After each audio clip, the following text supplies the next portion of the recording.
কেমন আছেন বন্ধুরা? চলে এসেছি আদাবর ছাদ বাগানে নতুন আর একটা ভিডিও শেয়ার করার জন্য। তো আজকে থাম্বনেলে দেখেছেন, আজকে শেয়ার করব কিভাবে একটি সহজেই সুন্দর একটা বাগান করতে পারবেন।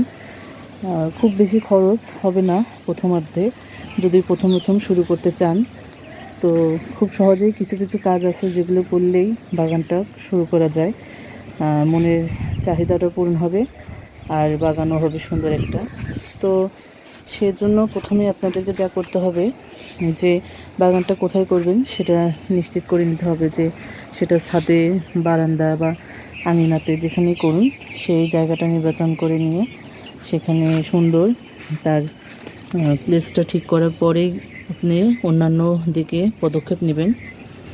তো বাগানে যখন জায়গাটা ঠিক করা হয়ে গেল, তখন আপনার লাগবে হচ্ছে কিছুটা কৃষি। আপনি সেই গাছগুলো রোপণ করবেন সেই ইটা।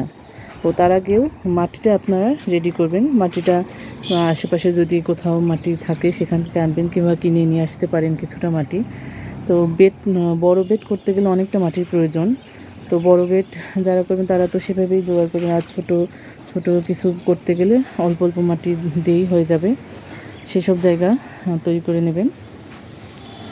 আর তারপরে যখন পট আপনাদের দরকার, সেগুলোর ক্ষেত্রে আপনারা করতে পারেন। এই যে দেখুন, এইরকম বাড়িতে আমাদের প্রচুর বালতি ভাঙে, গামলা টামলা ভাঙে, কিছুটা ফুটো হয়ে যায়। অনেক এরকম কন্টেনার আমাদের বাড়ি থেকেই আমরা পেয়ে যাই।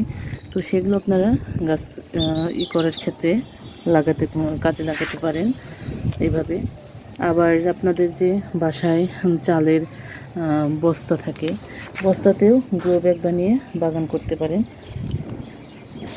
তারপরে হচ্ছে ময়দার কিছু প্যাকেট থাকে, ওগুলোর মধ্যেও বাগান করা যায়। এগুলো টেম্পোরারি, এগুলো বেশি দিন হয়তো টিকে না, কিন্তু আপনি বাগান করতে চাচ্ছেন, যখন প্রথম শুরু করতে চাচ্ছেন, অভিজ্ঞতা তৈরি হওয়ারও তো একটা সময় লাগে। তো বাগানটা যখন আপনি ছোট ছোট জিনিস দিয়ে শুরু করবেন, একটু শেখাও হবে আপনার। তারপরে এটার সঙ্গে সঙ্গে আপনার অভিজ্ঞতা যখন তৈরি হয়ে যাবে, তখন আপনারা বড় বড় জিনিসের মধ্যে দিয়ে দিতে পারবেন। তো কন্টেনার এগুলো ব্যবস্থা হয়ে গেলে পরে গাছ আপনাদেরকে নির্বাচন করতে হবে। তখন আপনাদেরকে নির্বাচন করতে হবে আপনারা কোন সময় গাছটা লাগাচ্ছেন, সেটা গ্রীষ্মকাল, বর্ষাকাল না শীতকাল। তো শীতকালের গাছ তো শীতের মতোই, সেই সবজি, শীতের ফুল, এগুলোই আপনাদেরকে নির্বাচন করতে হবে। খুব সহজে যেই শীতের সবজি ফুলগুলো হচ্ছে সেগুলোই প্রথমে নির্বাচন করবেন। তাতে আপনারা সিম বসিয়ে দিতে পারেন। একটা সিম গাছ বসিয়ে দিলে খুব বেশি যত্নের প্রথমে তো প্রয়োজন হয় না। একটা সিম গাছ তো হয়ে গেলে কিছুটা খাবার দিলে মোটামুটি ওখান থেকে অনেকটা সিমই পাওয়া যায় প্রথম করতে গেলে। তারপরে কিছু ফুল আছে, তো এই যে আছে গাঁদা ফুল। এই যে দেখুন, এখন গরমের বাগানে সুন্দর গাঁদা ফুটছে। তো এটা শীতে আরও সুন্দর হয়। তো এরকম শীতের গাঁদা ফুল, তারপরে আর চন্দ্রমল্লিকা, এই যে চন্দ্রমল্লিকা ফুল, এগুলো আপনারা বসিয়ে দিতে পারেন। তারপরে যদি গ্রীষ্মকালে গাছ করেন, সেটা হচ্ছে গ্রীষ্মকালীন যেগুলো হচ্ছে ফুল ফল আছে, ফুল, সেগুলো আপনারা রেখে দেবেন। এখানে আছে নয়নতারা ফুল আছে, তারপরে অপরাজিতা ফুল আছে, বিভিন্ন রকম ফুল আছে। এই যে পর্তুলিকা আছে, পর্তুলিকাটা খুব সুন্দর হয়। এটা একটুখানি ডাল বসিয়ে দিলে দেখুন 2-4টা ডালে থেকে কত সুন্দর গাছ হয়েছে। তো এগুলো শুধুমাত্র প্রথম দিকে আপনারা করতে পারেন।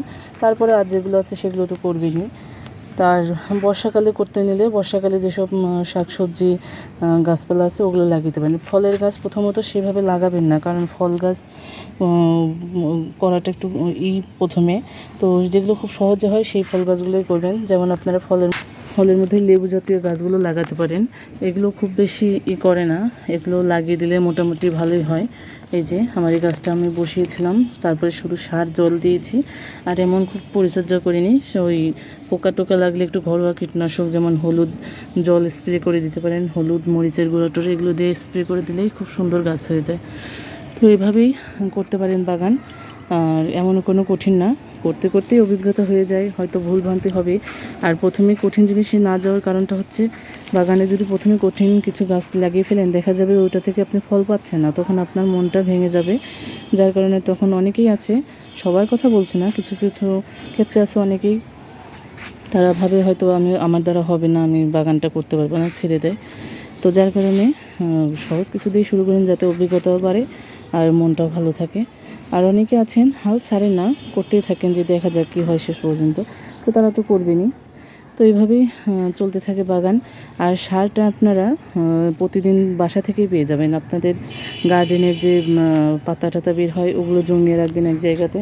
তারপরে কিচেন ওয়েস্ট, প্রতিদিন চাল ডাল ধোয়া জল, এগুলো দিয়ে কিন্তু খুব সুন্দর সার হয়ে যায় বাড়িতে, এমনও কঠিন কিছু না। এগুলো জমিয়ে আপনারা তরল সার করে দিতে পারেন। তারপরে মাটি তৈরির সময় মাটির মধ্যে দিয়ে মাটির নিচে দিলে পরে এটাও মাটি থেকেও সার পেয়ে যাবে। তো এইভাবেই বাগান সুন্দর হয়ে যায় আর সুন্দর সুন্দর সবজিও ফলতে শুরু করে।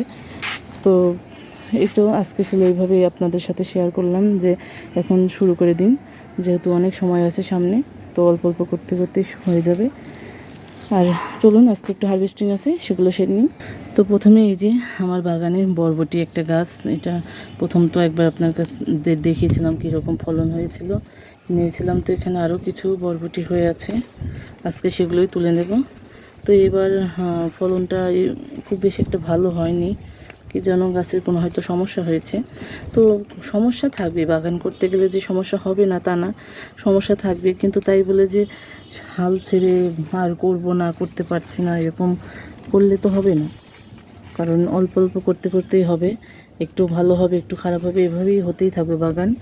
তো এর জন্য হাল ছেড়ে দেওয়ার কোনো কারণ নেই। তো এখানে একটু ডাটা হয়ে আছে, এই ডাটাটা তুলে নেব আজকে।